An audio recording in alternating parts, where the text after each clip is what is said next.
बिस्मिल्लाहिर्रहमानिर्रहीम, अस्सलाम वालेकुम, वेरी गुड मॉर्निंग एंड सुबह बखैर। आप देख रहे हैं सुबह का समा मदीहा के साथ। कल गड़ी खुदा बख्श में शहीद बेनज़ीर भुट्टो की 16वीं बरसी के मौके पर पाकिस्तान पीपल्स पार्टी का एक जलसा भी हुआ। वहाँ पर उनके कारकुनों की बड़ी तादाद मौजूद थी और क्योंकि आपको मालूम है ये है इलेक्शन ईयर और इलेक्शन जब आ जाता है तो फिर पार्टीज़ की जानिब से मंशूर भी सामने आते हैं। कल गड़ी खुदा बख्श में जो क़यादत है पाकिस्तान पीपल्स पार्टी की, उसने आइंदा इंतखाबात के लिए मंशूर का ऐलान किया। इस मंशूर में क्या कुछ शामिल है, सबसे पहले तो मैं आपको ये दिखाती हूँ। 10 ऐसे काम हैं जो मैं करना चाहता हूँ। 5 साल के अंदर हम चाहेंगे हर पाकिस्तानी का तनख्वाह को डबल करके, ताकि वो ये महंगाई का मुकाबला कर सके। 300 यूनिट का सोलर बिजली हुकूमत दिलवाएंगे। हर डिस्ट्रिक्ट में ग्रीन एनर्जी के नाम पे पार्क्स खोलेंगे। हर जिला को कम कीमत पे बिजली पहुंचाएंगे। 20 लाख घर हम अपने गरीब तरीन पाकिस्तानियों के लिए बनाएंगे। तालीमी इदारे को बहाल करना है। मुफ्त सेहत का निज़ाम हम पूरा पाकिस्तान के तमाम डिस्ट्रिक्ट में खड़ा करके दिखाएंगे। बेनज़ीर इनकम सपोर्ट प्रोग्राम में इजाफा करेंगे। मैं हरी कार्ड बनाऊंगा, मैं किसान कार्ड दूंगा। तमाम मजदूरों को सोशल सिक्योरिटी देंगे, उनको पेंशन्स देंगे। जो नौजवान रोजगार के तलाश में हैं, 1 साल के लिए उनको माली मदद पहुंचाएंगे। तमाम डिविजन्स में इंशाल्लाह हम यूथ सेंटर्स बनाएंगे। सबसे इनकलाबी प्रोग्राम हमारा भूख मिटाओ प्रोग्राम होगा। अब अवाम की नज़रें उन तमाम तर पार्टीज़ पे जो अपना मंशूर लेकर आई और अवाम ये कहती है कि जो वादा किया वो निभाना पड़ेगा, लेकिन फिर जब हुकूमत में आ जाते हैं तो फिर वो बात होती है ना कि वो वादा ही क्या जो वफ़ा हो जाए। पहले कितने वादे किए गए, उसमें से कितने % वफ़ा हुए, क्या कुछ मंशूर अवाम के सामने रखा गया और इस पर कितना अमल दरामद हुआ, इस हवाले से बात करेंगे। हमारे ब्यूरो चीफ कराची असलम खान साहब हमारे साथ स्टूडियोज़ में मौजूद भी हैं। अस्सलाम वालेकुम जी, वेलकम टू सुबह का समा। ये अच्छा मंशूर तो बड़ा अच्छा उन्होंने रखा है, अपने पॉइंट जो 10 नुकात थे वो बड़े ज़बरदस्त थे।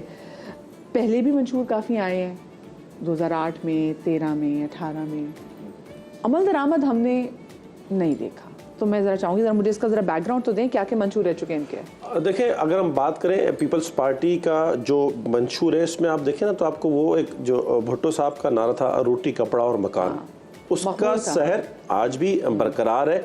और जो मुख्तलिफ जमातें अपना मंशूर पेश करती हैं, तो आप ये देखें, चाहे वो MQM हो, PTI हो, जमात इस्लामी हो, पीपल्स पार्टी हो, मुस्लिम लीग नून हो, वो उस नारे के गिर्द कहीं ना कहीं घूमता है। उसका वो मजीद बढ़ता चला जा रहा है, इसलिए कि जैसे जैसे हुकूमतें आई और जो मंशूर का शोर हुआ उसमें मसाइल हल नहीं हुए, मसाइल लोगों के बढ़ते चले गए। अगर हम बात करें कि माशी सूरत हाल, ये इस मंशूर में भी है कि हम गरीब कार्ड भी देंगे, हारी कार्ड भी देंगे, मजदूर कार्ड भी देंगे, नौजवानों को 1 साल तक के कर्जे भी देंगे, एनर्जी पार्क भी देंगे, सबके लिए काम नौकरियां भी देंगे, सबको नौकरियां भी देंगे। अच्छा, घर 20 लाख कम कर दिए। हाँ। इनसे पहले जो हुक्मरान थे तहरीक इंसाफ, वो 50 लाख घरों का वादा करके गए थे, ये कहते हैं हम 30 लाख घर देंगे, तो 20 लाख घर तो कम कर दिए। हम बात कर रहे थे कि मंशूर सियासी जमातें हैं, चाहे वो तहरीक इंसाफ हो, जमात इस्लामी हो, मुस्लिम लीग नून हो, MQM हो, हमने उनके पुराने मंशूर भी देखे। तालीम, सेहत, समाजी तहफ़्फ़ुज़, ज़राअत और इसके साथ साथ फूड सिक्योरिटी, माहौलियात, ट्रांसपोर्ट, ये 5-6 नुकात हैं जिस पर हर जमात ने बात की। लेकिन क्या आपको नज़र आता है कि उस तरह उस पर अमल दरामद हुआ?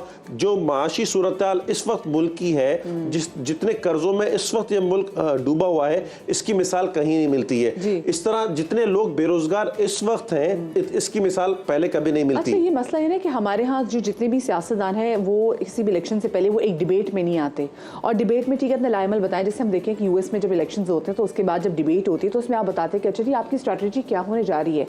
ये जो इतना ज़बरदस्त मंशूर दे दिया है कि हमने ये करना है, तो उस वो मंशूर को क्या ये डुएबल भी है, उसके लिए कहाँ से चीज़ें आएंगी। हम जैसी नेशन जो कि ऑलरेडी कर्जे में डूबी हुई है, हम IMF की किसकी तरफ देख रहे होते हैं कि जैसे IMF से कब हमें पैसे रिलीज़ होंगे, उस टाइम में हम आवाम को कह रहे हैं कि जी हम आपको मुफ्त बिजली भी दे देंगे। ये मैनेज कैसे हो पाएगा? उनके पीछे क्या है ऐसा बैकअप? जी, बहुत बड़ा सवाल है। देखें, यही एक सवाल है ना। आप इस मंशूर पे हम बात करते हैं, ये आप देखेंगे सारी सियासी जमातों का मंशूर इसी तरह का होगा।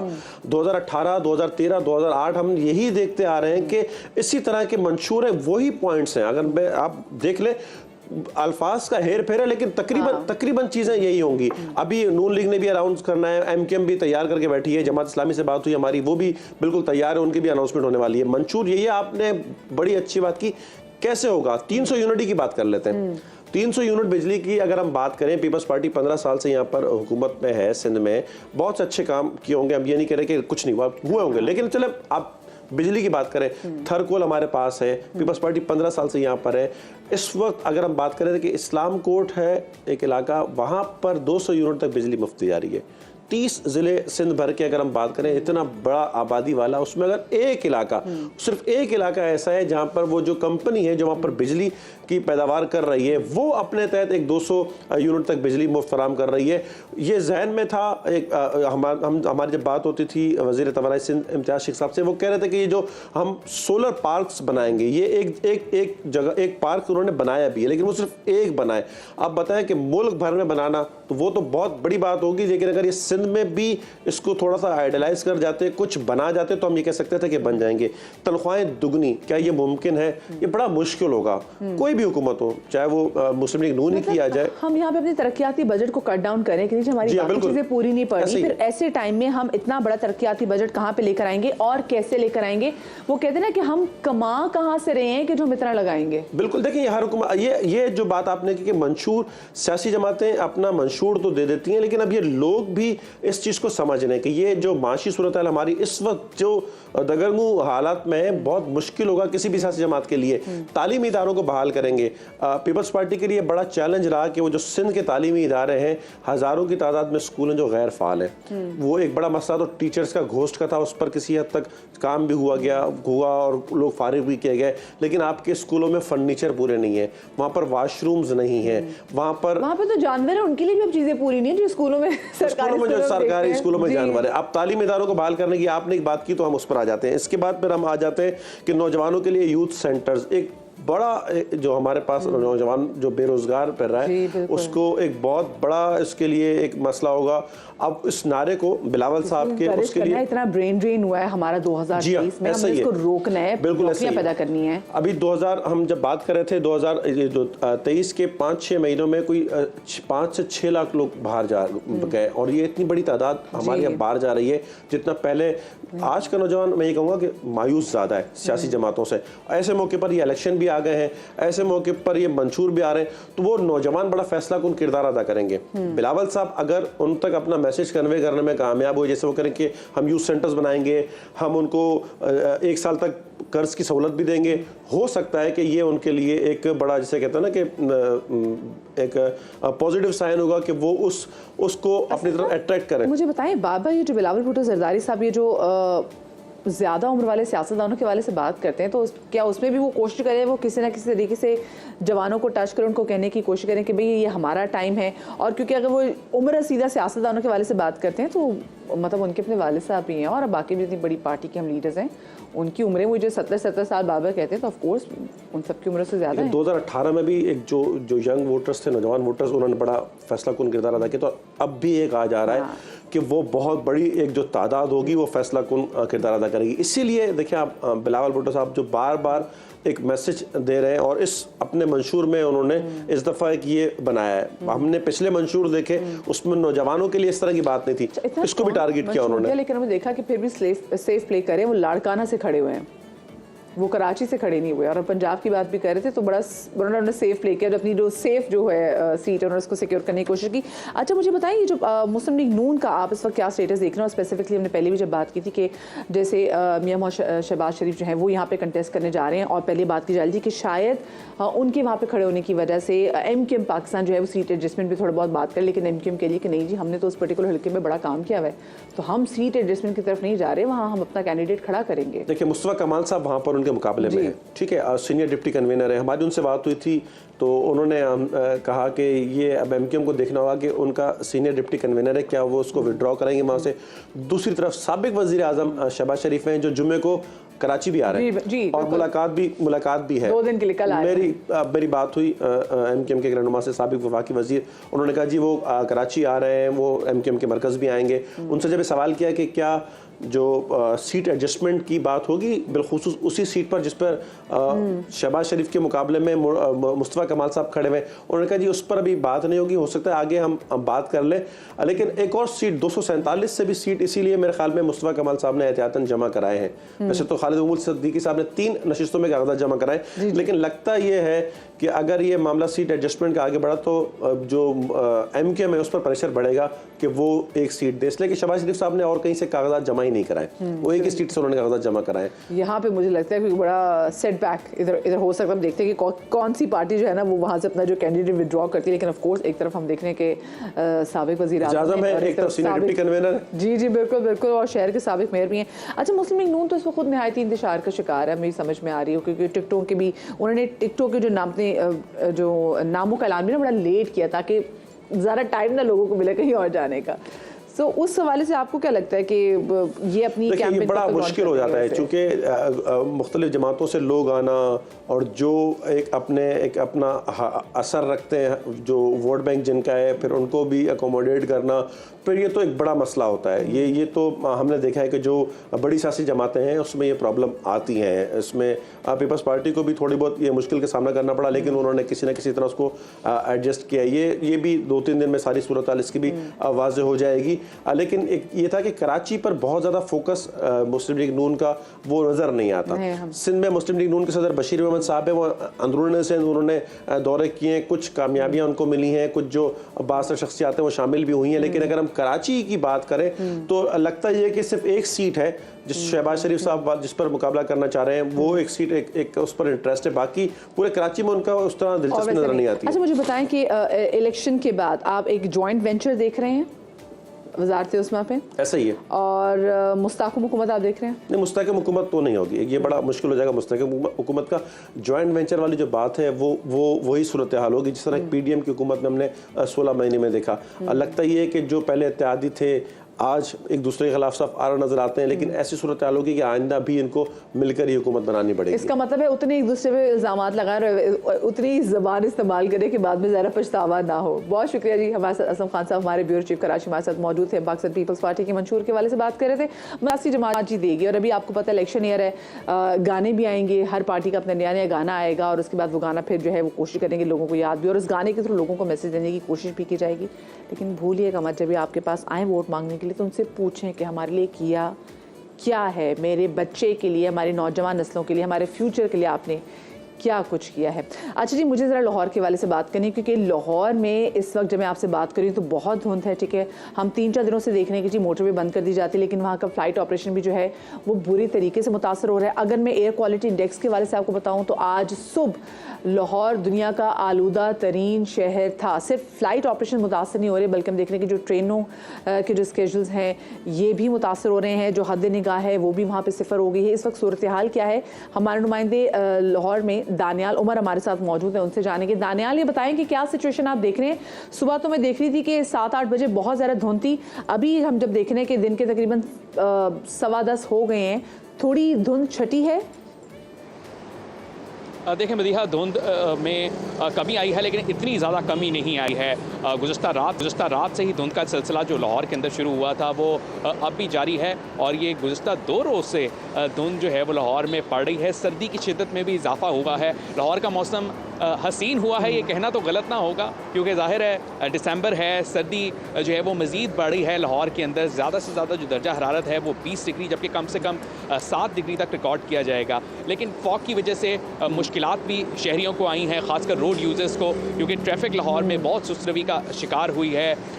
मोटरवे की बंदिश हुई है, इसके अलावा जो रिंग रोड हैं वो बंद हुए हैं। साथ ही साथ जो फ़्लाइट ऑपरेशन जिस तरह आपने कहा कि वो भी कल भी लाहौर आने वाली जो परवाज़ें हैं उनको दूसरी जानिब मोड़ा भी गया, और साथ ही साथ लाहौर से जिन परवाज़ों ने जाना था उनको भी मुश्किलात का सामना करना पड़ा।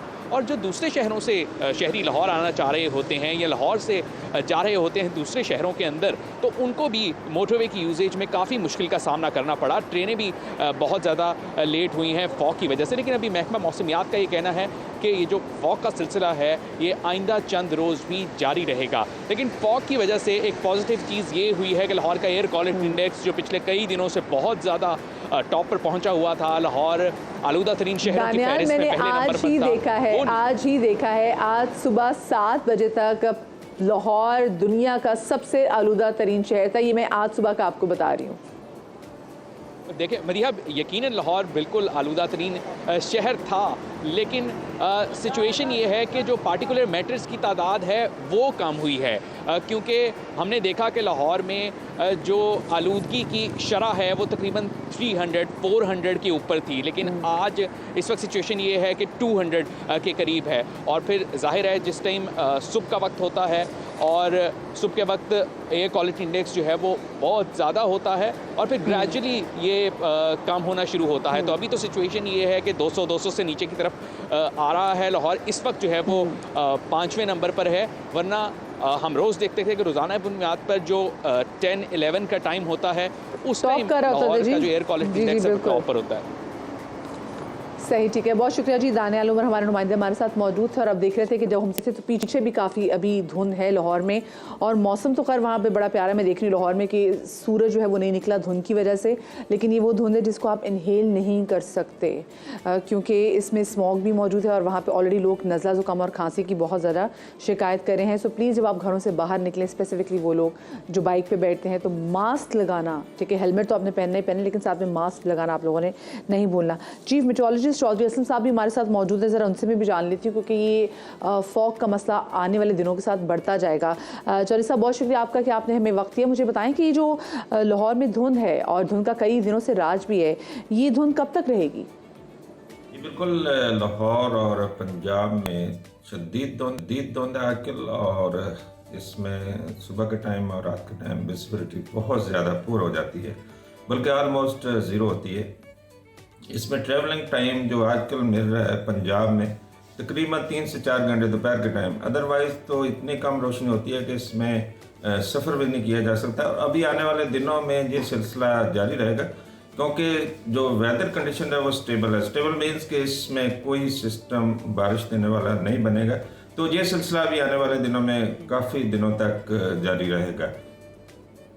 और थोड़े दिन पहले चीफ मिनिस्टर की इंस्ट्रक्शन पे एक महकमा मौसमियात का भी इसमें रोल है, मौसमी बारिश लाहौर में की थी, तो उसमें स्मोक की जो सूरत है काफ़ी हद तक कम हो गई थी, लेकिन वो एक टेम्परेरी अरेंजमेंट है। इसमें ये कोई 72 घंटे के बाद दोबारा फिर जो पोल्यूशन का लेवल है वो ज़्यादा होना शुरू हो जाता है। तो आने वाले दिनों में भी ये लेवल कोई ज़्यादा ही रहेगा जब तक ये बारिश वगैरह नहीं होती। और आने वाले दिनों में लाहौर समेत पंजाब के मुख्तलिफ इलाकों में बारिश का कोई इम्कान नहीं है, क्योंकि जो भी सिस्टम बनता है वो नॉर्दर्न एरियाज़ की तरफ चला जाता है, क्योंकि हवा का दबाव ज़्यादा होता है। और जैसे लोग कह रहे हैं कि आजकल टेम्परेचर कुछ ज़्यादा है, कोई ठंड का एहसास नहीं हो रहा है, ये बिल्कुल इस तरह है कि दिसंबर भी गुजर चुका है और टेम्परेचर मामूल से ज़्यादा है। इसकी एक वजह यह है कि एक लीनो इफेक्ट होता है, वो पैसिफिक ओशन का सी सरफेस टेम्परेचर से ज़्यादा टेम्परेचर होता है। ये पेरू और चिली के बाद जो बहरुल कहल है उसका टेम्परेचर इस वक्त ज़्यादा है, नॉर्मल से ज़्यादा, तो उसकी वजह से जो टेम्परेचर है वो ज़्यादा है। और जैसे महकमा मौसमियात की प्रेडिक्शन है अगले 3 माह की, यानी फरवरी तक जो है ये मामूल से टेम्परेचर ज़्यादा रहेंगे, बल्कि पूरे पाकिस्तान के ज़्यादा रहेंगे। और इसीलिए जो लोगों को एहसास हो रहा है कि इस मतलब सर्दी जो कम है, तो वो इसी फिनोमेना की वजह से है। जी चले जी, चीफ मेट्रोलॉजिस्ट पंजाब हमारे साथ चौधरी असलम साहब मौजूद थे और उन्होंने बड़े डिटेल में बता दिया जी कि क्योंकि बारिश नहीं हो रही थी तो फिर इसके बाद फिर जो और स्पेसिफिक जो टेम्परेचर है और आने वाले दिनों में लाहौर में कोई बारिश का भी इम्कान नहीं, क्योंकि अभी पिछले हफ्ते लाहौर में बारिश हुई थी। एक तो हमने देखा ना कि जो क्लाउड सीडिंग की गई थी उसकी वजह से बारिश हुई थी, लेकिन लाहौर में वैसे भी रात के टाइम जुमे की रात को बारिश भी हुई थी। अच्छा, क्योंकि ये है सर्दी का मौसम और सर्दी के मौसम में थोड़ा मैं आपका मूड चेंज कर दूँ कि इस सर्दी के मौसम में टेलीनॉर आपको दे रहा है wild winter discount offer. Telenor की exclusive wild winter discount offer एक महदूद मुद्दत के लिए है। वाइल्ड विंटर डिस्काउंट से मिले मंथली सोशल प्ले ऑफर अब 200 रुपये में नहीं बल्कि 150 रुपये में, और इतने ज़्यादा डेटा का फ़ायदा मिलेगा अब सिर्फ टेलीनॉर पर। तो अभी फ़ायदा उठाएं टेलीनॉर की वाइल्ड विंटर डिस्काउंट ऑफर से, और अभी अपने करीबी टेलीनॉर रिटेलर्स, माई टेलीनॉर ऐप या इजी पैसा से ऑफर सब्सक्राइब करें और इस ऑफर का मोर से ज़्यादा फ़ायदा उठाएं। एक छोटी सी ब्रेक लूँगी, ब्रेक के बाद मिलते हैं।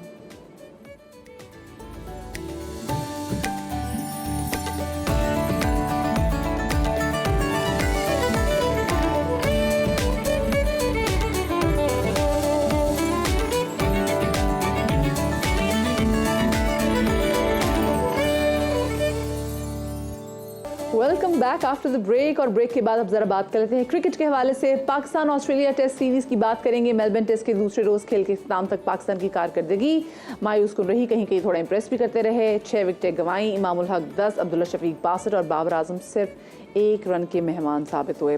खेल की तीसरे रोज़ कौमी टीम 264 रन पर ढेर हो गई। इन सब पर बात करने के लिए आज हमारी खुशकिस्मती ये है कि हमारे साथ स्टूडियोज़ में मौजूद हैं सीनियर स्पोर्ट्स जर्नलिस्ट कमर अहमद साहब, जो 30 साल से ज़ायद अरसा वो BBC के लिए भी लिखते रहे हैं और दुनिया के सबसे बड़े जो हम देखते हैं गार्डियंस और जितने भी बड़े अखबारात हैं उनके लिए ये लिखते रहे हैं और जहाँ जहाँ पाकिस्तान टीम ट्रैवल करती रही उनके साथ जाते रहे हैं। हमारे साथ स्टूडियोज़ में मौजूद हैं। अस्सलाम वालेकुम जी, वेलकम टू सुबह का समाचार। कैसे हैं आप? You're welcome. सर मुझे बताएं, आप आई एम श्योर आप पाकिस्तान के मैचेस देख रहे होंगे, जिनकी परफॉर्मेंसेस देख रहे होंगे और आप पहले भी आपने तो क्योंकि आप कमेंटेटर भी थे जब 1992 में जब पाकिस्तान जीता था वर्ल्ड कप, वहाँ पे जीता था, आपने पाकिस्तान का वो शानदार टाइम भी वहाँ पर देखा है और आजकल जो हमारे क्रिकेटर्स की परफॉर्मेंस है आप ये भी ऑब्जर्व कर रहे हैं। मसला आपको क्या लगता है? मसला lack of system in Pakistan cricket and in Pakistan cricket board. ये जो गवर्नमेंट चेंज होती है तो चेयरमैन चेंज हो जाता है बोर्ड का, उसके डिसीजंस पलट दिए, ऑल ऑफ ए सडन कप्तान चेंज हो जाता है, all of a sudden selector change हो जाता है, कोई सिस्टम नहीं है और इसी की वजह से और पाकिस्तान की जो क्रिकेट है वो सफ़र कर रही है और खिलाड़ी भी सफ़र करते हैं जिसकी वजह से Pakistan one of the highest profile team रही है दुनिया की। हर वर्ल्ड कप में बल्कि फेवरेट भी रही है। एक वर्ल्ड कप जीता भी 92 में जब मैं वहाँ पर कमेंटेटर था टेलीविज़न न्यूजीलैंड का, जेफरे बैकवर्ट वगैरह के साथ। लेकिन आपने जो सवाल किया उसका जवाब यही है कि systems are not in place, never been, और जिसकी वजह से खिलाड़ियों को ये नहीं पता होता कि कप्तान कल कौन मेरा होगा, बोर्ड का चेयरमैन कौन होगा, कल मेरा सिलेक्टर कौन होगा। जब इस किस्म की गैर यकीनी चीज़ सिस्टम में आ जाए और अनसर्टेनिटी हो तो फिर कोई चीज़ प्रॉपर तरीके से काम नहीं करती। ऑफ कोर्स भी खिलाड़ियों की परफॉर्मेंस भी उससे मुतासर होती है। अच्छा, मुझे पर्सनली जो सबसे ज़्यादा दुख हो रहा है वो ये है कि हम देख रहे हैं कि बाबर आजम जो कि हमारा वर्ल्ड क्लास प्लेयर है उसकी परफॉर्मेंस मुतासर हो रही है, हम उसको कहीं रेस्ट नहीं दे रहे। तो आपको नहीं लगता कि यहाँ पे कुछ स्ट्रैटेजी उनको अपनानी चाहिए कि भी हाँ कुछ आपको अपने प्लेयर्स को रेस्ट देना चाहिए, जिसमें बाबर की, मुझे लगता है कि बाबर की परफॉर्मेंस बेहतर हो जाएगी कि अगर हम उसको रेस्ट देना शुरू करेंगे। तो जब इतनी सारी बड़ी सपोर्ट सिस्टम पाकिस्तान की क्रिकेट टीम में हो कि 17 आदमी सपोर्ट सिस्टम वाले, ट्रेनर, कोच, फिजियो, मालिशिया और सारे लोग पाकिस्तान टीम के साथ आजकल सफ़र करते हैं, उसके बावजूद पाकिस्तान की टीम की लड़कों की फिटनेस नहीं होती। This is very unfortunate. वो इसलिए भी कि अब जैसे आपने बाबर आजम की बात की, one of the finest batsman of the modern era, but unfortunately कि इस वक्त वो फॉर्म में नहीं है। पिछले 10 इनिंग में कारकर्दगी बाबर आजम की बड़े बड़े दुनिया के बैट्समैनों बड़े दुनिया के बैट्समैनों के साथ ये प्रॉब्लम हो जाती है। इसका मतलब ये नहीं है कि he is not a good batsman. सबसे बड़ी गलती जो पाकिस्तान क्रिकेट बोर्ड ने की उसके साथ उसको कि एक इतने बड़े बैट्समैन को, कामयाब बैट्समैन को तीनों फॉर्मेट का कैप्टन बना दिया। एक टीम में जिसमें डेप्थ ना हो बैटिंग की और बॉलिंग की, उसके एक रिस्पॉन्सिबल और इनफॉर्म खिलाड़ी को आप 3 फॉर्मेट का कैप्टन बना देंगे तो उस पर न सिर्फ कप्तानी का प्रेशर, बॉलरों को कामयाब करवाने का प्रेशर, मैच जीतने और हारने का प्रेशर, ये सारी चीज़ें एक यंग आदमी पर, एक रिस्पॉन्सिबल बैट्समैन पे डाल देंगे तो जाहिर है कि उसकी अपनी परफॉर्मेंस तो बहुत बड़ी गलती की थी कि उन्होंने टेस्ट मैच में, वनडे क्रिकेट में, T20 में सबको उसको कप्तान बना दिया, एक ऐसे बैट्समैन को जिस पे पूरी टीम डिपेंड करती है। सही। अच्छा, वो साथ में मुझे बताएं कि हम और बहुत सारे जो फैसले ले रहे होते हैं उसमें हम रोज़ ऑलमोस्ट यही रोज़ बात कर रहे थे, क्योंकि रोज़ हमारा यही रोना है, रोज़ हमें पता चलता है जी कि आज हमारा ये जो खिलाड़ी है ये अनफिट हो गया है। आपने कहा सिस्टम, लैक ऑफ सिस्टम हमारे यहाँ है, लैक ऑफ कि डिसीजन मेकिंग भी यहाँ पर काफ़ी हम देख रहे हैं, जिसका ऑफ कोर्स ये पहलू भी है कि हुकूमत बदलती है और उसके बाद फिर नए लोग आ जाते हैं, उसके बाद उनके अपने डिसीजंस होते हैं। लेकिन हम ये अब से नहीं देख रहे हैं, हम ये कई सालों से देख रहे हैं कि ऐसा है। जब हुकूमत नहीं भी बदली थी, जो उस वक्त के चेयरमैन PCB थे, उनकी भी हम देख रहे थे तमाम तो चीज़ें वो हैं वैसी। कई सालों से नहीं, ये 1950s से, क्योंकि 1950s में मैं सिंध का कैप्टन था हैदराबाद का काज़म ट्रॉफी में। आई एम ए क्रिकेटर और मैं इंग्लैंड गया था 64 में एज ए प्रोफेशनल खेलने। तो I have been watching and in association, in meeting with the Pakistan Cricket Board officials since then. And from 50s, 1950s से लेकर के जब मैंने 56 में डेब्यू किया था फर्स्ट क्लास क्रिकेट में, उस वक्त से अब तक वही सिस्टम चल रहा है कि कोई सिस्टम ही नहीं है, unfortunately. How sad is that? It's funny. ये तो डार्क कॉमेडी होगी पाकिस्तान की। बहुत बड़ी कॉमेडी है और इसके बावजूद आप देखें कि पाकिस्तान के इसी मलाइन सिस्टम ने एक से एक दुनिया के हाई प्रोफाइल क्रिकेटर पैदा किए और ये बड़ी तजुर्बेज़ बात है। लेकिन अब जैसे ऑस्ट्रेलिया की वजह से टेस्ट हो रहा है अब, लेकिन टेस्ट सीरीज वहाँ कभी जीत नहीं सके बड़े से बड़े पाकिस्तान के खिलाड़ी। मुझे बताएं, आप तो उस टाइम पे भी थे, हमारे बड़े बड़े कैप्टन जब इस टाइम में गुजरे हैं उस टाइम पे भी हम नहीं जीते। तो हम फिर बेचारे हम शान मसूद की परफॉर्मेंस को हम क्या बोलेंगे, एज अ कैप्टन वो परफॉर्म नहीं कर सके, डिलीवर नहीं कर सके। ये एक टेस्ट जीत गया सिडनी में 1977 में जब इमरान खान ने 12 विकेट लिए एंड स्टार बन गए वहाँ से वो। फिर एक ये 79 में सरफराज नवाज ने 9 for 86 7 विकेट 1 रन पे लेकर टेस्ट मैच जितवा दिया मेलबर्न में।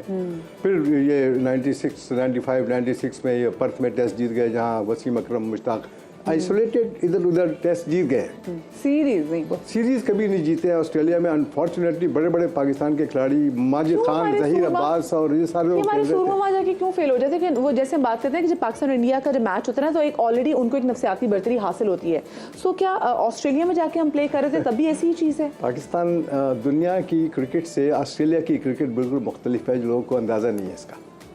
वो कैसे? वो यूं कि वहाँ की जो कंडीशंस हैं, क्लाइमेट और पिचेस और ज़मीन, ये टोटली डिफरेंट है वहाँ पर। देखिए आम ग्राउंड्स पे इंग्लैंड के या साउथ अफ्रीका के या पाकिस्तान और इंडिया के जो बॉलर होता है या बैट्समैन या फील्डर, उसके जूते के नीचे जो स्पाइक्स होते हैं, जी जी जी जी जी, वो स्क्रू वो छोटे से इतने होते हैं ताकि वो स्लिप करे और गिर नहीं जाए, हाथ पर न टूट जाए।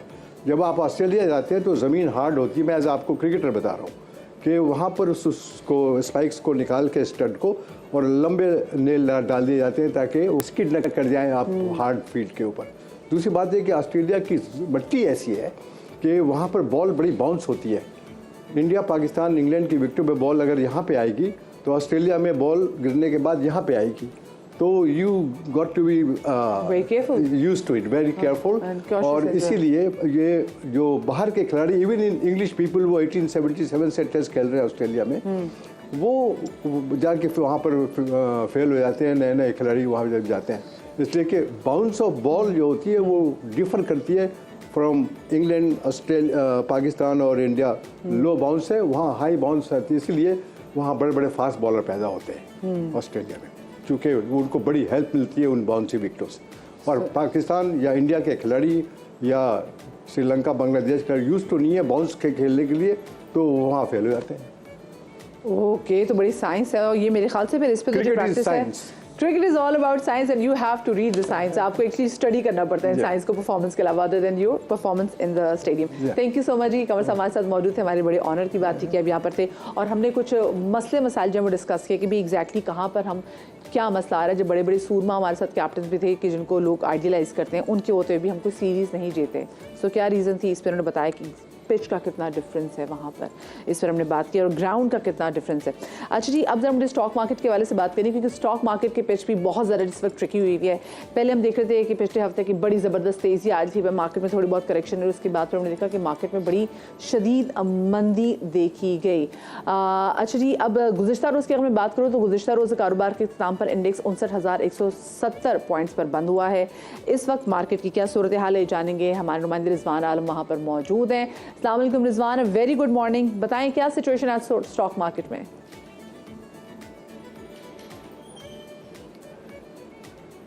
वालेकुम अस्सलाम बदिया। आज भी स्टॉक मार्केट बड़ी तेज़ है कल भी हमने स्टॉक मार्केट में तारीख की तीसरी सबसे बड़ी तेजी देखी थी और ये 1693 पॉइंट्स की तेजी हुई थी कल। उससे पहले एक दिन पहले हमने मार्केट में 2500 से ज़ायद पॉइंट्स की मंदी देखी थी, ये तारीख की सबसे बड़ी मंदी थी। तो मंदी के बाद जो है 2 सेशन जो अभी हुए हैं वो बड़े अच्छे हुए हैं। आज दूसरा सेशन बड़ी तेज़ी का है, 1000 पॉइंट भी तेज़ी हो गई थी मार्केट में और इस वक्त भी मार्केट जो है 900 पॉइंट्स जो है वो प्लस है। ये एक अच्छी तेज़ी मानी जाती है। 500 से 1000 पॉइंट्स की तेज़ी को अच्छी रैली करार दिया जाता है स्टॉक मार्केट में। अगर देखा जाए तो जो 2500 पॉइंट्स की मंदी हुई थी वो अब ऑल ओवर जो है वो ख़त्म हो चुकी है जो, और वो सारी मार्केट गेन कर चुकी है। कल 1700 पॉइंट प्लस हुए और आज 900 पॉइंट प्लस हो गए। तो यूँ जो है वो 2600 पॉइंट्स की तेज़ी वापस आ गई है मार्केट में। अभी मार्केट बड़ी अच्छी जा रही है, बड़ी तेज़ है। ज़्यादातर जो सरमायाकार सरगर्म हमें नज़र आ रहे हैं वो फूड और टेक्नोलॉजी और सीमेंट सेक्टर्स में हमें नज़र आ रहे हैं। कल हमने देखा कि एक NCCPL से नंबर्स जो है वो डेटा के मार्केट में पोर्टफोलियो इन्वेस्टमेंट जो है वो फॉरेन और लोकल इन्वेस्टर्स की किसने की और किसने बेचे, किसने शेयर लिए और किसने बेचे। तो उसमें हमने देखा कि कल इंडिविजुअल्स, ब्रोकर्स जो और क्या कहते हैं मालियाती इदारे और इंश्योरेंस कंपनीज जो है वो माल खरीद के गई जबकि बैंकों ने माल बेचा था। तो कल जो है वो हमें नज़र आया कि इंश्योरेंस कंपनीज, बैंक्स जो माल बेच रहे थे उनका माल जो है वो ब्रोकर्स और इंडिविजुअल्स और मालियाती इदारे खरीद रहे थे। यही वजह है कि आज हमने मार्केट में बहुत शुक्रिया जी रिजवान, और हमारे नुमाइंदे हमारे साथ मौजूद थे, बता रहे थे कि जो हम इतनी मंदी बता रहे थे कल जो है मार्केट में एक और तीसरी रिकॉर्ड जो है वो तेजी रिकॉर्ड की गई। मुझे छोटी सी यहाँ पे ब्रेक लेनी है, ब्रेक के बाद वापस आते हैं। आप लोगों ने कहीं नहीं जाना।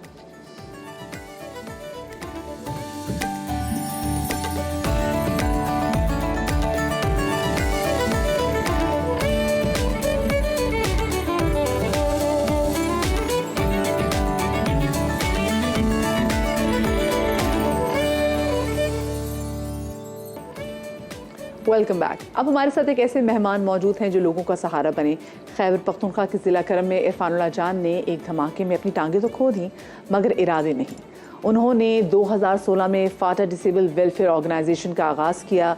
मसनूई आज़ा की पेवंदकारी, माजूर अफराद के लिए अस्पताल, स्पेशल जो रिक्शा और जो है दुकानें, हज़ारों माजूर अफराद को मुफ्त मसनूई टांगे लगवाने और हेयरिंग एड्स, उसके वाले से व्हील चेयर्स, बैसाखियाँ, नकद रकूम और स्कूलों में तालीम के अमल से मुस्तफ़ीद करवा चुके हैं।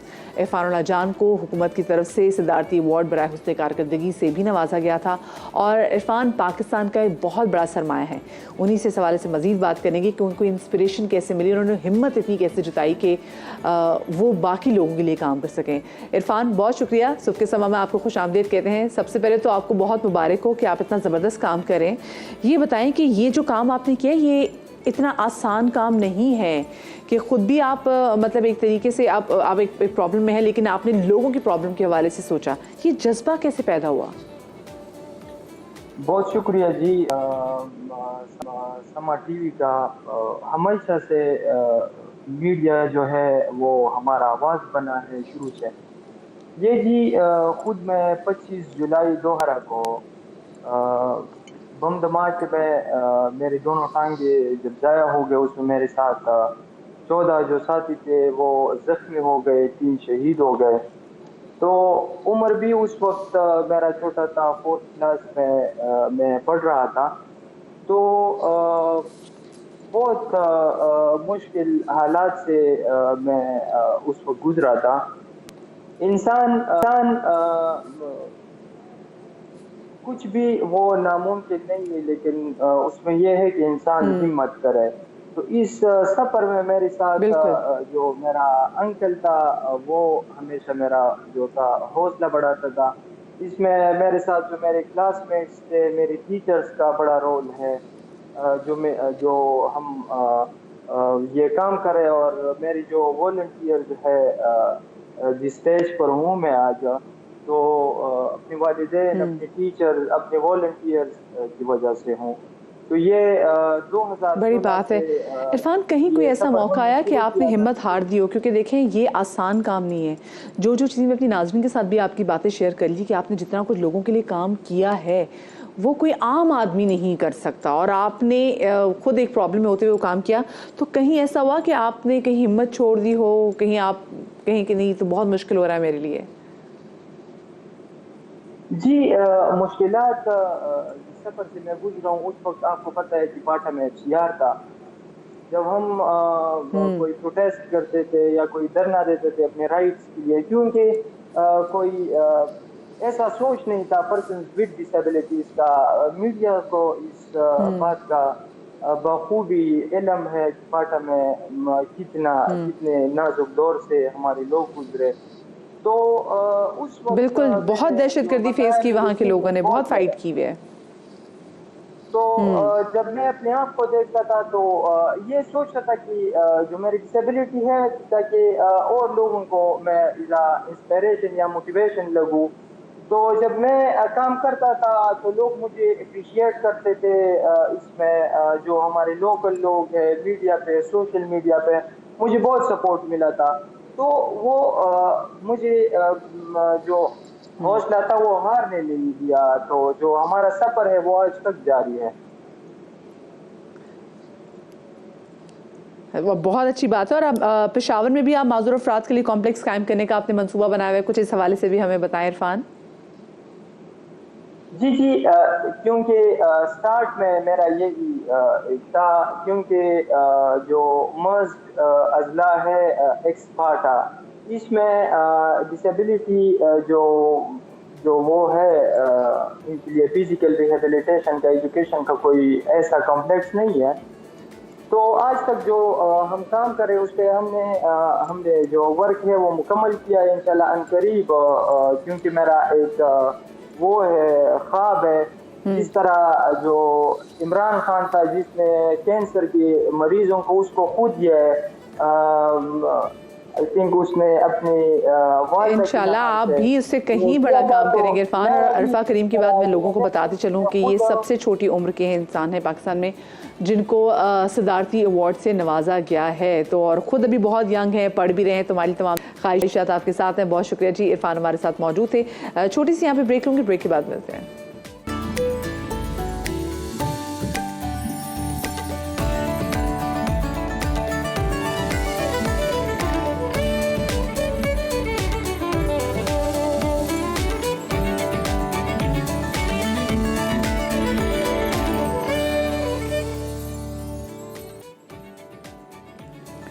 Welcome back after the break. A very good morning once again. आज है 28 दिसंबर और नया साल शुरू होने में अब सिर्फ और सिर्फ 3 दिन बाकी रह गए हैं। तो कोशिश करें कि जो नया साल है वो एक अच्छे एंड पे आप लोग ख़त्म करें। वो लोग जो आपसे नाराज़ थे, अगर आपको लगता है कि हाँ भी इनके नाराज़ रहने से आपको बिल्कुल फ़र्क नहीं पड़ा, मैं कहती हूँ फिर भी आप ज़रा उनको मना लें। मतलब क्या इतनी छोटी सी ज़िंदगी, लोगों को नाराज़ करके क्या करना है।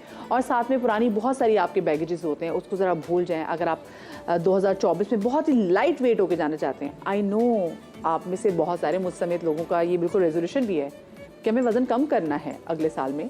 लेकिन आपको पता है बहुत सारा वज़न आपका तब भी कम हो जाएगा अगर आप लोगों को माफ़ करना सीख जाएंगे। पास में जो हुआ वो हो गया, उसको जाने दें।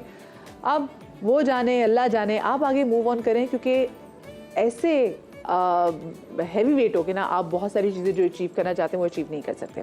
अच्छा, आपको मज़े की बात बताऊं, 2023 में लोगों ने बहुत कुछ किया। मतलब ऑफ कोर्स मैं भी अगर देखूं तो मेरी ज़िंदगी बड़ी अचीवमेंट्स है, लेकिन 2023 में स्पेसिफिकली जो लोगों ने जो कुछ सवालात गूगल से पूछे कि गूगल एक ऐसी चीज़ है जो आपका, मेरा, हम सब का बहुत प्यारा दोस्त है।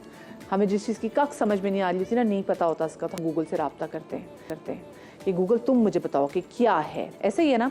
तो पाकिस्तानियों ने कुछ बड़े मज़ेदार सवाल किए। टॉप 10 क्वेश्चंस जो लोगों ने गूगल से पूछे वो मैं आपके साथ ना ज़रा शेयर करती हूँ। पहला सवाल जनाब किया गया व्हाट्सएप के एक नए फीचर से मुतालिक। ये था इनका पहला सवाल। जो दूसरा सवाल था जो कि टॉप्स पे था वो था कैनेडियन वीज़े के लिए कैसे अप्लाई किया जाए। फिर पाकिस्तानियों ने तीसरा सवाल जो गूगल से पूछा वो था फूलों को ज़्यादा अरसे तक ताज़ा कैसे रखें। बड़ी ज़बरदस्त बात है, ये अच्छा सवाल था।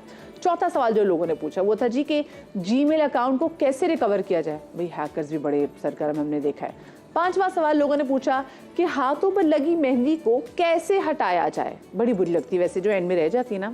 छठा सवाल लोगों ने क्या पूछा कि चैट जीपीटी को इस्तेमाल करने का तरीका क्या है, क्योंकि बड़े बड़े बच्चों ने चैट जीपीटी से अपने बड़ी असाइनमेंट्स भी किए हैं। सातवां सवाल क्या था कि QR कोड को कैसे स्कैन किया जाए। हाँ, ये समझ वाली बात है, ये इस चीज़ से आप काफ़ी सीखते भी हैं। 8वां सवाल वो था जी मैट्रिक नताइज को कैसे चेक किया जाए। 9वां सवाल था कि जी स्नैपचैट पर AI असिस्टेंट को कैसे हासिल किया जाए, यानी कि आर्टिफिशियल इंटेलिजेंस दुनिया जहान में सवाल से बात हो रही है। जो 10वां सवाल था वो था जी कि तरावी कैसे पढ़ी जाए। सो ये टॉप 10 क्वेश्चन थे जो कि पाकिस्तानियों की जानिब से पूछे गए थे गूगल से। गूगल ने हमें बता दिया, गूगल कहते जी आओ मैं आप बताऊं कि लोगों के सबसे बड़े 10 मसले क्या थे, उन्होंने और क्या सवाल थे उन्होंने हमारे सामने रखे और फिर हमने आपके साथ भी शेयर कर दिए। एंड आई एम श्योर आप में से बहुत सारे ऐसे लोग होंगे जिनमें से कोई ना कोई इनमें सवाल पूछा तो ज़रूर होगा। खैर जी, अब ज़रा आगे बढ़ते देखें। हमारी ना जनरेशन जो है वो दिन ब दिन चेंज होती चली जा रही है। हमारी जो पिछली जनरेशन थी उसके ज़रा मसले मसाइल और थे। आप आज से एग्जैक्टली 4 साल पहले देख लें तो गूगल पे जो आप देखेंगे ना कि वो 10 सवाल कौन से थे जो लोगों ने पूछा था वो मुख्तलिफ होंगे। अब पिछले साल 2023 में यानी कि इस साल 2023 में जो लोगों के मसले मसाइल थे वो और थे, तो हमें नज़र आ जाते हैं कि चीज़ें कैसे चेंज होती रहती हैं। एक और अहम मसले के हवाले से हम बात करेंगे जो कि इसी से रिलेटेड है, क्योंकि जनरेशन जैसे जैसे चेंज हो रही हैं उनका माइंडसेट चेंज होता जा रहा है। हमारा मुआशरे के अक़दार जो हैं वो चेंज होते जा रहे हैं। आज के मुआशरे में हर घर का मसला है और वो मसला ये है कि वालिदैन और उनके बच्चों के दरमियान ज़हनी हमआहंगी नहीं है। अक्सर वालिदैन अपने बच्चों के मुस्तक़बिल और फिर उनके तहफ़्फ़ुज़ के हवाले से जो नज़रिया रखते हैं, ज़्यादातर बच्चे तो उससे इत्तेफ़ाक़ ही नहीं करते और उन्हें ऐसा महसूस होता है कि जैसे उनकी आज़ादी पर रोक लगाई जा रही है। ऐसा क्यों है और दोनों जानिब से इस रवैये का ख़ात्मा कैसे मुमकिन है, इस हवाले से बात करने के लिए आज हमारे साथ स्टूडियोज़ में मौजूद हैं माइंड साइंस एक्सपर्ट बिस्मिल्लाह परवेज़। उनको शामिल गुफ्तगू करेंगे। अस्सलाम वालेकुम बिस्मिल्लाह एंड वेलकम टू सबका समा। बिस्मिल्लाह, ये बताएं, देखें हर दौर के बच्चे डिफरेंट तो हैं और हर दौर के बच्चों को अपने पेरेंट्स से किसी न किसी कैपेसिटी में शिकायत रहती तो है, लेकिन अब हम देखते हैं कि एक बहुत बड़ा गैप आ गया है माइंडसेट गैप का। ये कैसे एकदम पैदा हुआ इतना ज़्यादा गैप? बिल्कुल आपकी बात से मैं सहमत हूँ कि बहुत ज़्यादा एक कम्युनिकेशन गैप आ गया है, सोच में गैप आ गया है। इसकी कई वजूहात हैं जिस पे नज़रसानी हम कर सकते हैं। सबसे पहली वजह ये है कि आजकल जो सोशल मीडिया का यूज़ है, बच्चे तो प्रेफर करते हैं कि सोशल मीडिया पे ज़्यादा आप देख सकते हैं कि हर प्लेटफॉर्म्स पे बच्चे जो हैं वो एक बहुत बड़ी अमाउंट ऑफ इंफॉर्मेशन उनको मिल रही है, एक्सपोजर मिल रहा है। पहले ज़माने में ये होता था कि माँ बाप से ही सीखा जाता था, इर्द गिर्द की जो इन्वायरमेंट होती थी, रिश्तेदार होते थे, उनसे सीखी जाती थी चीज़ें।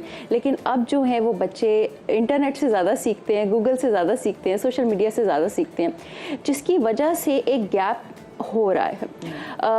इसकी दूसरी वजह ये हो सकती है, जो हमने इसको स्टडी जब किया तो ये भी सामने आया कि क्योंकि जहनी गैप आ चुका है तो और तरीके पालने के डिफरेंट हो गए हैं, तो बच्चे ये महसूस करते हैं।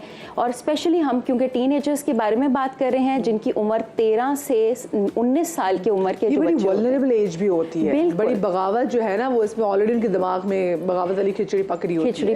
क्यों ये इसलिए होता है क्योंकि इस उम्र के जो बच्चे होते हैं 13 से 19 साल के बच्चे, जो टीनेज है, ये बच्चे चाइल्डहुड से अडल्टहुड की तरफ जा रहे होते हैं, जिसका मतलब है कि वो बहुत सी चेंजेस से गुजर रहे होते हैं। इमोशनल चेंज होता है, फिजिकल चेंजेस होते हैं, साइकोलॉजिकल चेंजेस होते हैं। अब इस उम्र में क्योंकि वो अडल्टहुड की तरफ जा रहे होते हैं तो उनकी नीड्स भी डिफरेंट होती हैं।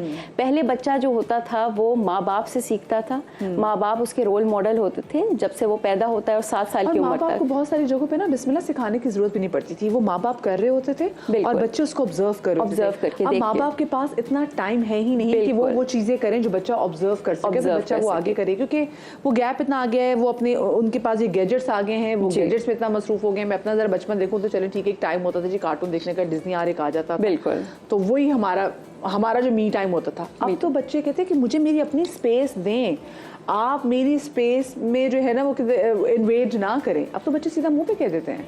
वो इसलिए होता है क्योंकि इन्फॉर्मेशन बहुत मिल रही है, एक्सपोजर बहुत मिल रहा है बच्चों को।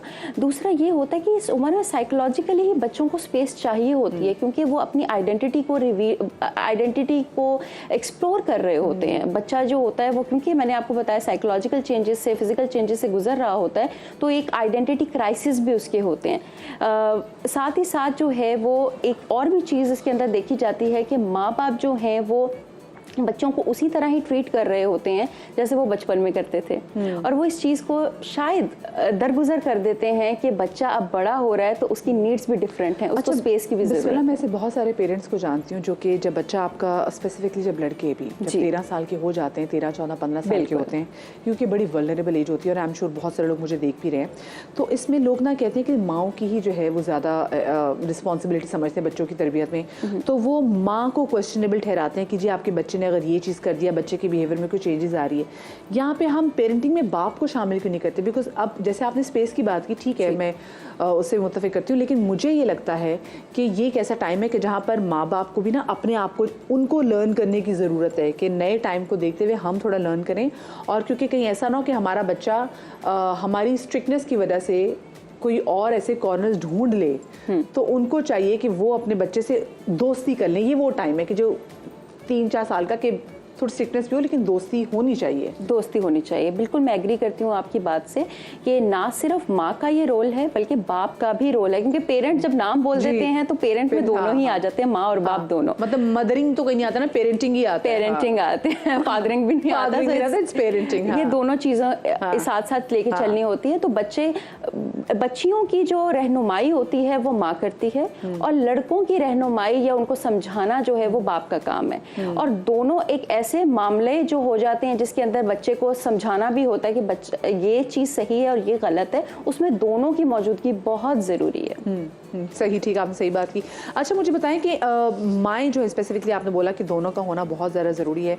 बच्चियाँ जैसे बच्चे बहुत फिजिकल चेंजेस से गुजर रही होती हैं, तो उस टाइम में बच्चों को कॉन्फिडेंस देना कितना ज़रूरी है, बच्चे को सुनना कितना ज़रूरी है कि कहीं ऐसा ना हो, वही जैसे पहले बात करी थी कि बच्चा कहीं और जाके जो अपनी बात है वो वेंट आउट करे। बिल्कुल, आपने भी मदीहा ये चीज़ देखी होगी कि हम माँ बाप जो होते हैं, अक्सर माँ बाप, मैं सबकी बात नहीं कर रही, अक्सर माँ बाप कंपैरिजन में चले जाते हैं कि उसके कितने मार्क्स आए, तुम्हारे जब मैं तुम्हारी उम्र में था ना मैं तो ये करता था, मैं जब तुम्हारी उम्र था हाँ, मुझे कंपैरिजन खुद से भी करने लग जाते हैं। तो बच्चा क्या होता है कि वो कंपैरिजन जो इस उम्र में होता ये है कि एक तो सेंसिटिविटी बहुत होती है, वो अपना एक्सप्लोर करता है, उसकी एक जर्नी होती है। जब कंपैरिजन आ जाता है तो बच्चा जो है वो घुटना महसूस कर जाता है, उसको घुटन महसूस होती है। तो आप अपने बच्चे के साथ ओपन डायलॉग करें, उनके साथ बैठें, उनको समझें, समझने की कोशिश करें, और ये समझने की कोशिश करें कि इस उम्र के बच्चे जो, क्योंकि हम टीन एज की बात करें, इस उम्र के बच्चों की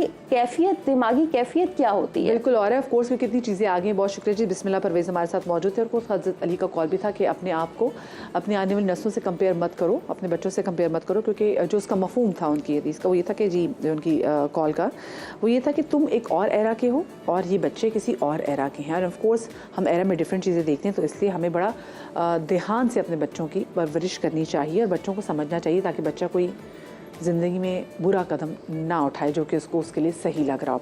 अब हम आपकी मुलाकात करवाते हैं एक ऐसी खातून से जिसने ईमानदारी की बहुत ज़बरदस्त मिसाल कायम की है। न्यू इस्लामाबाद इंटरनेशनल एयरपोर्ट पर सिविल एविएशन अथॉरिटी की खातून एहलकार सोबिया आसिफ ने मुसाफिर खातून का ज़ेवरात और कीमती सामान से भरा पर्स मिलने पर वापस कर दिया। सोबिया से इस हवाले से बात करते हैं। सोबिया हमारे साथ मौजूद भी हैं। सोबिया, हमें बहुत फ़ख्र है आप पर, आपने एक बड़ा ज़बरदस्त कारनामा अंजाम दिया और ये ऑफ कोर्स ये आपके साथ और बहुत सारे जो लोग हैं उनके लिए आपने बड़ी ज़बरदस्त मिसाल कायम की है। ये मुझे बताएं कि ये एक्चुअली हुआ क्या था, ये बैग आपको मिला कहाँ से था? अस्सलाम वालेकुम मैम, मेरा नाम सोबिया आसिफ है और इंटरनेशनल एयरपोर्ट में से मुझे ये बैग मिला है और लेवल 2 डोमेस्टिक लेवल 2 पे था और बेबी चेंजिंग में था और एयर शरीफ फ्लैट से मिला है।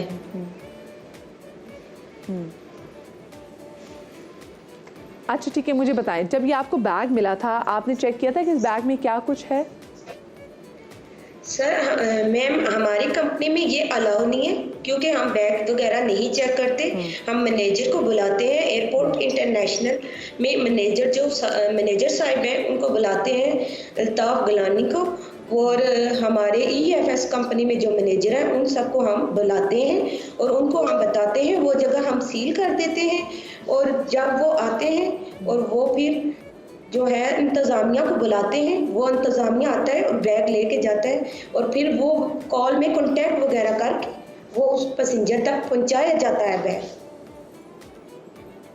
अच्छा, मुझे ये बताएं कि आपको जब ये बैग वापस गया था, क्योंकि आपने कहा कि आप लोगों को तो इजाज़त नहीं होती कि आप लोग बैग देखें, ऑफ कोर्स ये आप लोगों की ड्यूटी का हिस्सा है, लेकिन जो लोग अपने बैग से ट्रैवल कर रहे थे तो बहुत सारे लोगों ने चीज़ें भी कीमती रखी होती हैं और बड़ी इंपॉर्टेंट चीज़ें होती हैं जिसके साथ ट्रैवल कर रहे होते हैं ऑफ कोर्स। जब ये बैग आपने वापस जो है वो उस खातून तक पहुँचा तो सोबिया उनके तासुरात क्या थे, पहले मुझे ये बताएँ। वो मैम बहुत इस चीज़ से खुश थी क्योंकि हमारी कंपनी और मैनेजर जो उनसे जितने भी हैं एयरपोर्ट में इंटरनेशनल में, ख़ास तौर जो है एयरपोर्ट मैनेजर अल्ताफ़ गिलानी और जो हमारे EFS के मैनेजर हैं सुल्तान बेग साहिब और सुल्तान महमूद साहिब, वो भी हमें यही गाइड करते हैं कि पैसेंजर की कोई चीज़ आपको मिले, पैसेंजर तो एक जो है हमारे मेहमानों की तरह है, उसे किया जाए। बिल्कुल।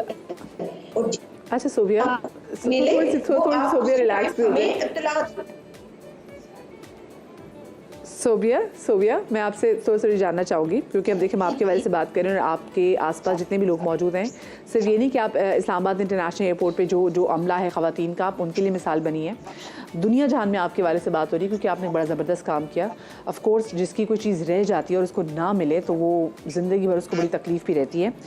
सालाना तौर पे अगर देखा जाए सोबिया, तो कितने जो ऐसे पैसेंजर्स हैं जो बैग रह जाते हैं और उनको रिटर्न किए जाते हैं, और मतलब कितने लोग जो कंप्लेन करते हैं उनको रिकवर अपनी चीज़ें कर लेते हैं? जी, अगर कंप्लेन वगैरह हो तो अगर चीज़ मौजूद हो उसी टाइम उसको दी जाती है, और जो अगर रह जाए पैसेंजर को याद ना रहे और वहाँ चीज़ रह जाए तो वो जो है इंतज़ामिया के हैंड ओवर होती है वो चीज़ और फिर उसको तक पहुँचाई जाती है, क्योंकि हमारे एयरपोर्ट में कैमरे लगे हुए हैं और वो जहाँ से वो जाती हैं फ्लैट्स वगैरह जहाँ से भी वो जाते हैं और आते हैं वो सब कैमरों में आ चुका होता है और उनको पता चल जाता है कि ये चीज़ किस किस भाई मुसाफिर की थी। चलें ठीक है, बहुत शुक्रिया जी। सोबिया आसिफ हमारे साथ मौजूद थी और ऐसे ही में लोगों की ज़रूरत खुदा न खासा अपनी कोई चीज़ छोड़ जाते हैं तो वहाँ पे ऐसा स्टाफ ज़रूर मौजूद होना चाहिए जो लोगों को फैसिलिटेट करे। हम जिस मुआशरे में रहते हैं ना, वहाँ इस बात को तस्लीम नहीं किया जाता कि कोई लड़की लड़के वाला काम कर सकती है या कोई लड़का लड़की वाले शौक़ रख सकता है। शायद ये वजह है कि जब कथक डांसर यूशा हुसैन ने रक़्स सीखने की दुनिया में कदम रखा तो उसे सख्त तनकीद का सामना भी करना पड़ा, लेकिन उसने इसके बावजूद हिम्मत नहीं हारी और अपना सफ़र जारी रखा, यहाँ तक कि वो बैनुल अक़वामी मीडिया की निगाहों में भी आ गया। आइए आपको दिखाते हैं कि डांसर यूशा हुसैन का टारगेट ज़िंदगी में क्या था और मुआशरे के रवैये की वजह से वो क्या महसूस करते थे। यार मेरी जिद थी बैली डांस को अपना रिप्रेजेंट करवाना। फ्री स्टाइल हो गया, कथक हो गया और बहुत सारे जैसे सूफी भी हैं। उसके बाद ये चौथा मेरे लिए बैली डांस आ गया। मेरा नाम यूशा हुसैन है और मैं एक बैली डांसर हूँ। कुछ महीने पहले पाकिस्तान में यूथ फेस्टिवल हुआ तो मैं वहाँ से विनर हुआ हूँ। एज अ बैली डांस मैं अपना को बैली डांस प्रेजेंट करवाया था तो मैंने वहाँ से विन किया। तो बहुत से लोगों ने अप्रिशिएट किया, बहुत से लोग वहाँ खड़े होकर सामने खड़े होकर रोए कि हम हार गए और ये जीत गया। अगर हम बैली डांस को देखते हैं, हमारा सारा काम हमारी चेस्ट पे हमारी कमर के ऊपर होता है, हमारी टमी के ऊपर होता है और उसका जो बेसिक हमारा जो स्टार्ट हुआ वो होता है जो हम स्टैंड होते हैं बैली डांस के लिए, तो उसकी जो बेसिक होती है हमारी नीज से होती है। मैंने हम starting my first belly dance class तो ऑनेस्टली बता तो मैं घबराया हुआ था कि करना कैसे होता है। ऑब्वियसली यूट्यूब से देख के सीखा, ईशान को देख के सीखा, तो थोड़ा सा मेरे लिए अलग ही था कि यार करने तो खड़ा हो रहा हूँ, कर पाऊँगा नहीं कर पाऊँगा। जहाँ तक टीचर भी सपोर्ट करते हैं, फ्रेंड ने भी सपोर्ट करा, घर वालों ने भी करा, लेकिन जब परफॉर्मेंस करी बहुत सारी जगहों पे तो ऑब्वियसली लोगों ने अलग नज़र से देखा उसको। वर्सेटाइल डांसर मैं हूँ तो मुझे अच्छा लगता है अपने आप को एज अ वर्सेटाइल परफॉर्म करना। तो ज़रूरी नहीं है कि अगर हम फ्रॉक पहन रहे हैं परफॉर्मेंस के दरमियान या शर्ट क्रॉप टॉप पहन रहे हैं तो हम अपने आप को गलत प्रेजेंट करवा रहे हैं। IT ऑफिसेज हो गए, हमारे बैंक हो गए, वहाँ पे लड़के एक साथ ही काम कर रहे होते हैं, तो ज़रूरी नहीं है। डांस का मेरी नज़र में कोई जेंडर नहीं होता। मेरी मॉम का तो सपोर्ट है ही, लेकिन उसके साथ मेरी बहन का भी सपोर्ट है। ऑब्वियसली अगर आपने मेरी मॉम के साथ मेरी कोऑर्डिनेट वगैरह करा है तो मेरी बहन का उससे बड़ा ज़्यादा किरदार मेरी आप ही का है, मेरी सिस्टर का है। सो कॉस्ट्यूम्स रेडी वही करवाती है मेरा चल के कि तुम्हें क्या लेना है मुझे बताओ, कहाँ से चीज़ें लेनी है, कहाँ से उसको कोऑर्डिनेट करना, मेरे साथ वो जाती है मार्केट। पूरा 2-3 घंटे लगाते हैं मार्केट में वो लोग पूरे गश्त पे निकले हुए होते हैं, कहाँ से क्या चीज़ मिलेगी और से लेके प्रिपेयर करो उसको की स्टिचिंग हो रही है। लेकिन मॉम का और आप ही का सपोर्ट तो बेइंतहा है, इसका कोई प्लेटफॉर्म नहीं है पाकिस्तान के अंदर। मैंने ऑब्वियसली जब बेली डांस करनी है तो और भी बहुत सारे फॉर्म्स हैं पाकिस्तान में, उनका भी कोई प्लेटफॉर्म नहीं है। किसी के रिलेटिव से या अगर आप बाय बर्थ हो या किसी के रिलेशन से अगर आप डांसर हो तो ज़रूरी नहीं आप उसको एक स्पेसिफिक वर्ड दे दो मिरासी, ये गॉड गिफ्टेड होता है आपके लिए। यहाँ पर लूँगी एक छोटी सी ब्रेक के बाद मिलते हैं।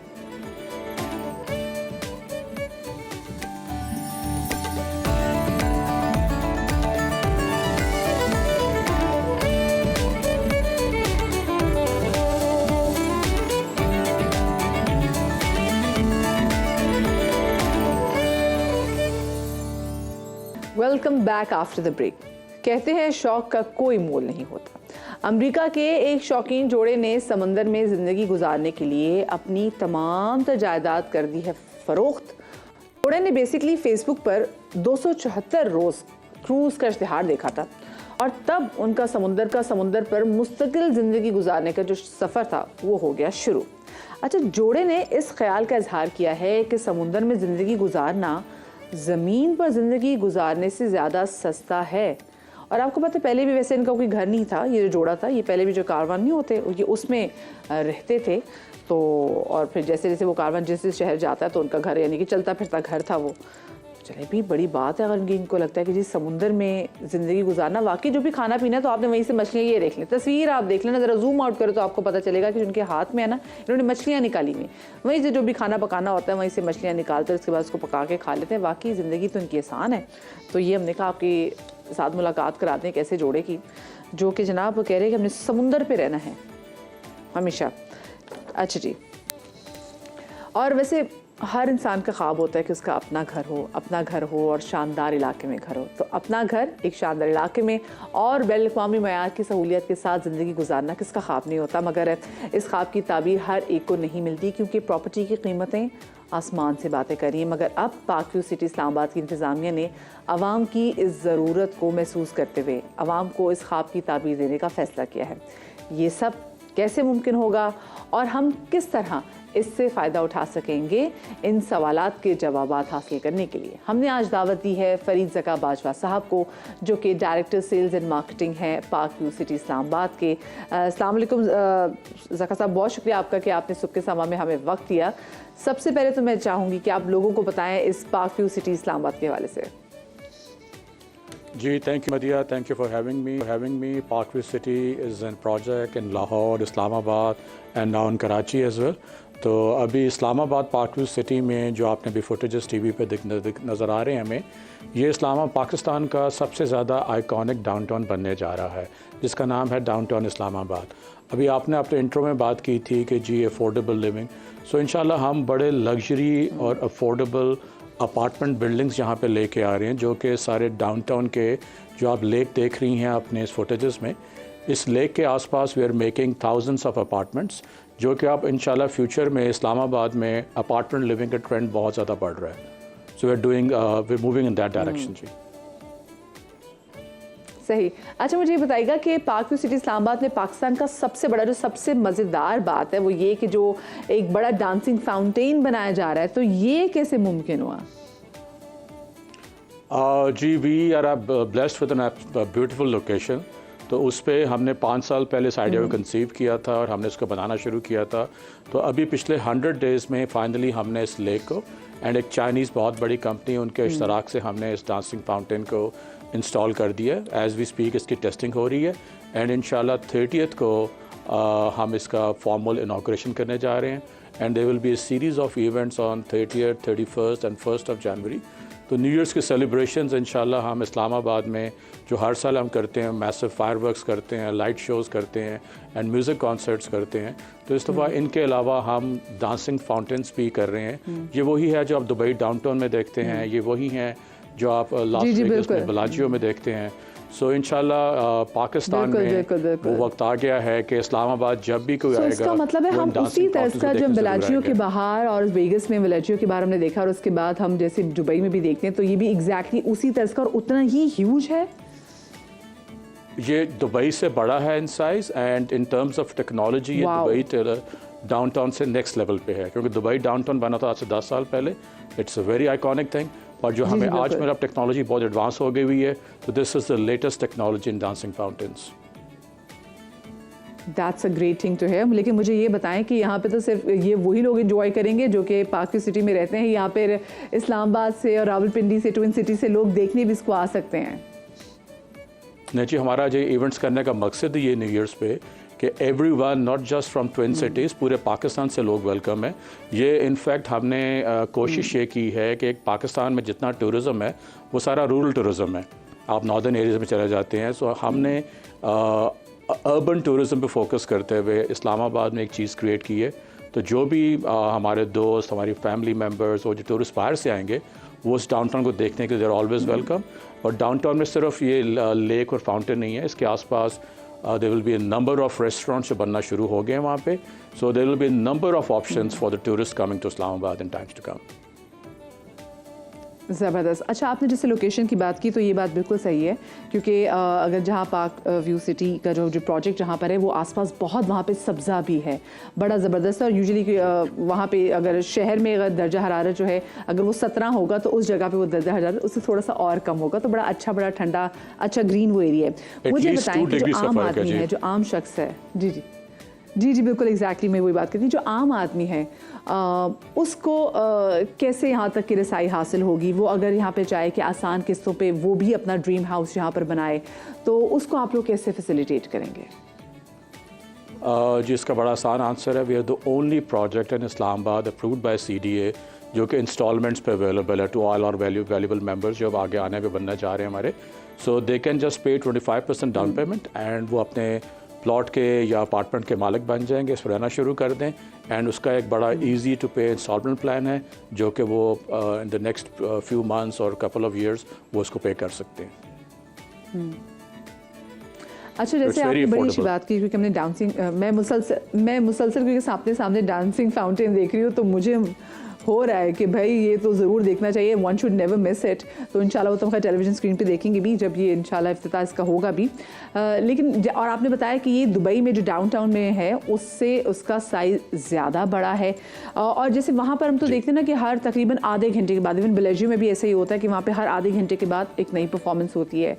तो यहाँ पर जो परफॉर्मेंस का टाइम पीरियड है वो कितना होगा, गैप कितना होगा? विल स्टार्ट एट, जब हमने प्लान किया है अभी कि हर आधे घंटे बाद एक फाउंटेन शो होगा और वो शाम को 3 बजे स्टार्ट हो जाएगा और रात 11 बजे तक चलता रहेगा जी।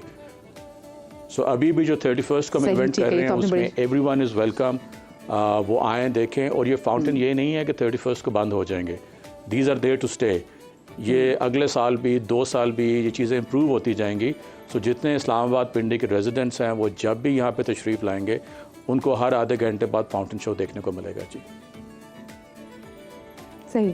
अच्छा, ये जो बहुत सारे लोग हमें देख रहे हैं उनके इंटरेस्ट के लिए, और मेरा सवाल आपसे ज़रूर है कि जो दीगर रिहायशी जो प्रोजेक्ट्स हैं जो हम देख रहे हैं कि इस्लामाबाद में वो भी बड़ी तेज़ी से बन रहे हैं, ये पाक व्यू सिटी ये उससे कितना मुख्तलिफ है? ये इसलिए मुख्तलिफ है कि जो बहुत सारे प्रोजेक्ट्स जो बन रहे हैं वो इस्लामाबाद कहते तो हैं लेकिन होते इस्लामाबाद से 1.5-2 घंटे दूर होते हैं। तो this is in the heart of Islamabad, right in front of Murree, and we are surrounded by, देखिए इस्लामाबाद क्या है, इस्लामाबाद ग्रीनरी है, Islamabad is less traffic, Islamabad is less temperature. तो वो तमाम चीज़ें नेचुरली पार्क व्यू सिटी को कुदरत ने अता की हुई हैं और हम इसको मज़ीद ब्यूटिफाई कर रहे हैं bye planting trees, by having these iconic things. And इंशाल्लाह ये एक बहुत ही नेक्स्ट लेवल प्रोजेक्ट पाकिस्तान में बन चुका है और मज़ीद बनने जा रहा है आगे। सही। अच्छा, बहुत ज़बरदस्त मैं चीज़ें देख रही हूँ जो आप लोगों की प्लानिंग कमाल है। मुझे ये बताएं कि क्या इसमें आप लोग फैमिली एडवेंचर के लिए कुछ आगे प्लान करें कि इसमें आपने कुछ ज़ू बनाया या बच्चों के एंटरटेनमेंट के लिए आप लोगों ने कुछ चीज़ इसमें प्लान करें? There's a golf course planned जी वेरी सून, जो का नज़र आना शुरू हो जाएगा हमारे मेंबर्स को एंड आवर कस्टमर्स को। एंड इंशाल्लाह एक थीम पार्क भी प्लान हुआ है हमारे लाहौर प्रोजेक्ट में एंड हमारे इस्लामाबाद प्रोजेक्ट में एक थीम पार्क प्लान हुआ है। लेकिन अभी we were very very focused on the downtown. और ये डाउनटाउन सिर्फ एक डाउनटाउन नहीं है, इट्स हम एक इसकी एक कम्युनिटी डेवलपमेंट कर रहे हैं, क्योंकि आगे जो आने वाली जनरेशन है ये वो जनरेशन है जिनको हर चीज़ 5-10 मिनट की मसाफत पे चाहिए। मुसाफत बाय रोड नहीं, बाय वॉक। तो यहाँ पे जो एक कम्युनिटी By क्रिएट walk, हो रही है exactly. वो यही है कि जिसमें टेक्नोलॉजी, सोलर पैनल्स, दुनिया जान की सहूलतें, आपके फेवरेट रेस्टोरेंट्स, आपके फेवरेट शॉपिंग, वो सब ब्रांड्स आपके 5-10 मिनट की वॉक पे चीज़ें अवेलेबल होंगी इंशाल्लाह। और यही नेक्स्ट जनरेशन। मैं एग्जैक्टली फरीद साहब उसको इमेजिन कर रही हूँ, वो जैसे आपने डाउनटाउन की बात की तो मैं एग्जैक्टली वैसे ही उसको इमेजिन कर रही हूँ जैसे दुबई में डाउनटाउन है कि आप उतरें अपार्टमेंट से, आप जाएं और उसके बाद आपने घूमना है, फिरना है। अब हर चीज़ जो है ना वो 5 मिनट की वॉक पर है, बड़े से बड़ा रेस्टोरेंट भी आपको वहाँ पर मिल जाएगा। मुझे बताएं लोगों का रिस्पॉन्स कैसा आपको आ रहा है इस प्रोजेक्ट पर अभी तक? रिस्पॉन्स जी, अब तो park view is not just real estate brand, it's a brand. So response बहुत ज़बरदस्त है अल्हम्दुलिल्लाह। एंड हम भी अल्लाह के फजल से जितनी हमने कमिटमेंट्स की हैं अपने मेंबर्स के साथ वो हम वक्त से पहले पूरी कर रहे हैं, तो उसमें रिस्पांस बहुत अच्छा है। And in times to come ये और बेहतर होता जाएगा, क्योंकि पाकिस्तान में जो रियल एस्टेट का लैंडस्केप है, the good times are coming again and इंशाल्लाह things are moving in the right direction. ठीक है, बहुत शुक्रिया जी। फरीद ज़रका बाजवा साहब हमारे साथ मौजूद थे और बड़ा ज़बरदस्त जनाब बता रहे थे कि इंशाल्लाह इनॉग्रेशन होने, इतनी बड़ी डांसिंग फाउंटेन का पाकिस्तान में for the very first time अपनी तर्ज की ये पहली डांसिंग फाउंटेन होगी। और जैसे वो बता रहे थे कि दुबई में जो हम देखते हैं कि दुबई मॉल में बुर्ज खलीफा का भी नज़ारा होता है, वहाँ पर एक डांसिंग फाउंटेन बड़ी मशहूर है, ये उससे भी नेक्स्ट लेवल की फाउंटेन होने जा रही है। उन लोगों के लिए जो यहाँ पर डाउनटाउन में रहेंगे, बल्कि जो ट्विन सिटी में रहने वाले लोग हैं उनके लिए भी, और आसपास से जो मरी और गलियात में जो रहने वाले लोग हैं उनके लिए भी एंटरटेनमेंट का एक बहुत बड़ा ज़रिया होगा। अब ज़रा आगे बढ़ते हैं और आखिर में हम जनाब रुख करते हैं इस्लामाबाद का, फैसलाबाद का माफ़ कीजिएगा, जहाँ government MC higher secondary school के फारिग तहसील तलबा ने मुनफरिद रवायात कायम कर दी हैं। 6 दिहाइयों बाद उन्होंने अपने स्कूल का दौरा किया और जदीद टेक्नोलॉजी से आरास्ता कंप्यूटर लैब का तोहफा दिया अपने स्कूल को।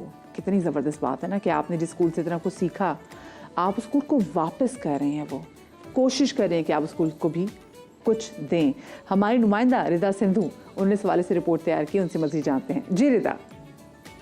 जी बिल्कुल, वो स्कूल और वो उस्ताद जो कि आपको उंगली पकड़ के सिखाता है और जिस दरसगाह में बच्चे पढ़ते हैं, खेलते हैं और ज़िंदगी में आगे बढ़ते हैं, उनके साथ भी उनका एक ऐसा अटूट रिश्ता जो है वो कायम हो जाता है। और ऐसी ही एक मिसाल जो है हमें आज government MC higher secondary school Kotwali road में नज़र आई है, जहाँ पर तकरीबन 60 साल पहले जो है वो यहाँ से पढ़ के जाने वाले जो ओल्ड स्टूडेंट्स हैं उनकी जानिब से अपने स्कूल को जो है वो रिटर्न किया गया है और एक बहुत ही ज़्यादा डिजिटलाइज्ड कंप्यूटर लैब यहाँ पे बना के दी गई है और 20 से ज़ायद कंप्यूटर हैं यहाँ पर। हमारे साथ वो तलबा भी जो हैं वो मौजूद हैं, उनसे जानेंगे इतने साल बाद एक तो स्कूल में आना कैसा लगा।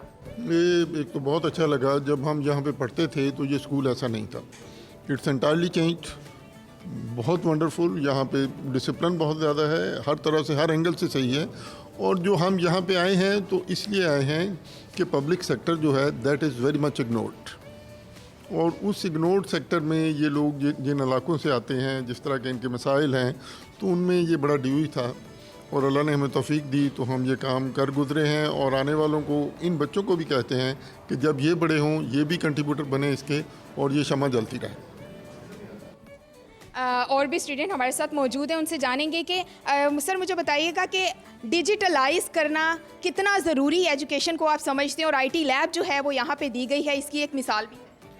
डिजिटलाइजेशन जो है ये अपने फ्यूचर का तकाजा है, मुल्क की तरक्की के लिए, स्टूडेंट्स की ग्रोथ के लिए, अदारों की ग्रोथ के लिए ये ना सिर्फ ज़रूरी है बल्कि मैं समझता हूँ कि इसके बगैर चारा ही नहीं है। तो ये एक ट्रेंड है पूरी दुनिया, ऑल ओवर दी वर्ल्ड, जिसको फॉलो करना हमारा ऑप्शन नहीं है बल्कि मजबूरी है। It's not a matter of option, it's a matter of compulsion, so we must go for it. और इसमें, इस दौड़ में हमको पीछे नहीं रहना चाहिए। Thank you. स्कूल प्रिंसिपल हमारे साथ मौजूद हैं। सर आप बताइएगा कि कैसा आप एक तो महसूस कर रहे हैं, और ये कितनी अच्छी रिवायत है कि जो यहाँ एक स्कूल से पढ़ के गए हैं वो यहाँ पर दोबारा इसके बारे में सोच। देखिए जी, मैं प्राउड फील कर रहा हूँ कि हमारे जो ओल्ड स्टूडेंट इसी अदारे के आज यहाँ पे तशरीफ़ लाए, उन्होंने ये इस्टेब्लिश की है कंप्यूटर लैब।